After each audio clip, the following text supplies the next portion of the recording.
Thanks for joining us on our trip from the UK to Seattle.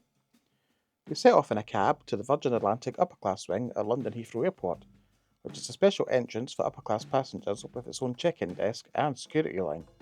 Now, first things first, we did not spend an absolute fortune on upper class tickets. For the best part of a decade, I've been using a Virgin Atlantic credit card with the hopes of one day cashing them in for an upper class flight. I finally had enough points, and we also hit the threshold for a 2-for-1 voucher that made it all possible.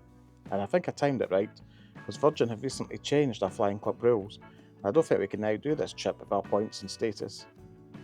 Heading up the stairs now to the lounge, our flight was later in the day, early afternoon, but we got to check in near opening in the early hours of the morning so we could get full use of the lounge.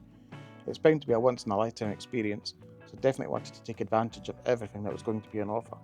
The lounge was pretty quiet first thing in the morning, so I got to mess about with my camera a bit and try and be a bit arty. We were here for a good few hours, and I saw nobody sit in this very nice chair. And I think they must have all had the same fear as me, that it would come off the wall if we dared to touch it. To me, an airport lounge is a place to relax, have a bite to eat, and enjoy a few drinks. Others will use it for work, and here you can also use it to do a workout. There used to be some Peloton bikes in this lounge, but we removed it earlier in 2024, but you can still get a sweat on in these booths, and yes, there are showers, and we'll have more on that later. We set up base in this lovely corner, and I tripped over one of these chair legs far too many times. I didn't even have that much to drink. There are multiple floors in this lounge, and popping upstairs reveals this games room. There used to be a pool table here that I was looking forward to trying out, but it's been replaced with a shuffleboard, and I had no idea how to use it. Going up a few more steps and you're on the outdoor terrace, and this is the place to be if you like the smell of jet fuel. I'm surprised there's no timer up here, as I think being out here too long might make your head go a bit funny. I came out here a few times, and it was always somewhere lonesome. It must be too noisy and smelly for everyone else. It was quite fun seeing the planes taking off. It's a good thing the lounge itself is so open and airy, because if you were desperate for fresh air and came out here to breathe in fumes, you may be disappointed. My first breakfast of the day, followed by my first drink, which was a special Virgin Atlantic 40th anniversary pale ale. You ordered food and drink using a web page, and you could order as much as you wanted. For cold food, you could visit food stations, and the lovely lounge staff would serve you. There wasn't a self-service buffet here. Little cross-promotion of Virgin Voyages, and I think if I had one negative about the lounge, was that there was only one set of screens with departure times. Before boarding the flight, I thought I'd freshen up a bit. I took advantage of the rare opportunity to have a shower inside Heathrow Airport. We booked a slot with the front desk. The shower was very hot and had great water pressure. Finally, we are on the plane. This is one of Virgin's older Dreamliners, and I'm actually curious who designed the cabin layout and what they were thinking. We had window seats, but the seats are angled to the insides of the cabin, and when you sit, you can't look outside the windows. I really don't get why they did this. So I wanted to try and do a takeoff video, and I put the camera on a short monopod stick behind me, pointed at the window, hoping that I'm actually capturing footage. I think it came out alright. There also seemed to be a lack of storage for bits and bobs. Bits for your phones, cables, books, small handbags. Now we had a giant overhead locker on the way out, which was handy, but on the way back we were in the middle row and had no overhead storage. I found this really confusing, as I've flown premium economy before in Virgin had masses of storage.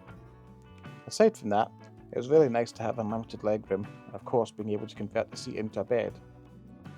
Though once the bed was fully flat, there was no way to adjust slightly. I'd preferred being able to prop my head up a little bit.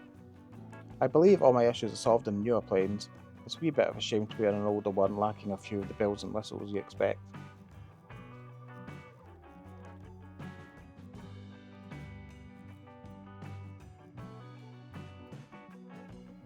Quick little look at the entertainment system, which was responsive, and I found it was powered by Android as I noticed the pull down menu, and it had loads of films and shows.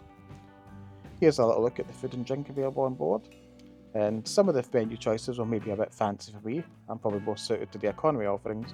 I've totally forgotten what this drink was and don't seem to have snapped a photo of it in the menu, but it was very strong. For my starter, I went with the green pea soup with vegan bacon, and then upper you have gold salt and pepper shakers that you're encouraged to take with you.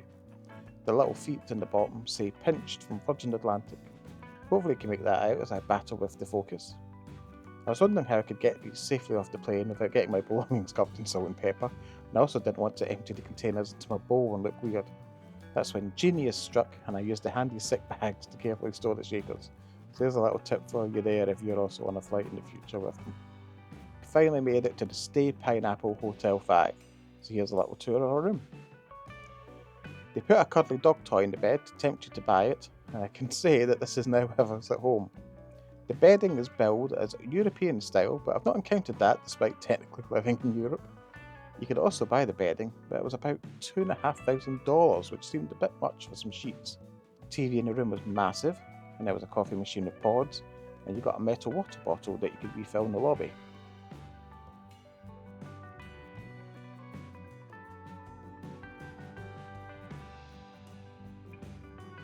There's a chair.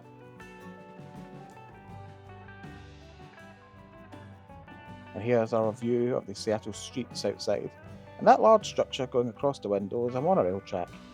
Didn't notice much noise from it, and it stops pretty early in the evening, so it shouldn't really bother you. Now for a quick look at the bathroom. There's space to hang clothes, which I find a little bit weird, as I wouldn't usually keep clothes in a damp room.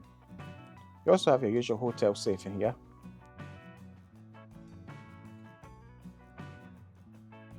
Gowns that were free to wear during your stay, but again, you could also buy them and take them home, so if you want to be themed to StayPineapple, it's the place to be. We only took the cuddly doggy. His name is Dash, and he is the pineapple pup. It's a decent sized shower, good pressure and temperature, and no bathtub in this room. It was a long day, but we're going to enjoy our first night and went to the Paramount Theatre to catch Future Islands concert. This was a great venue, a great show, and a brilliant start to the trip.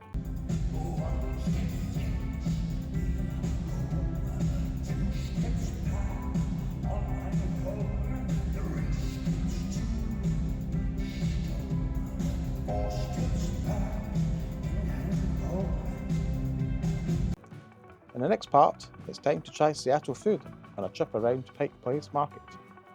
Thanks for joining us, and hope to see you for part 2.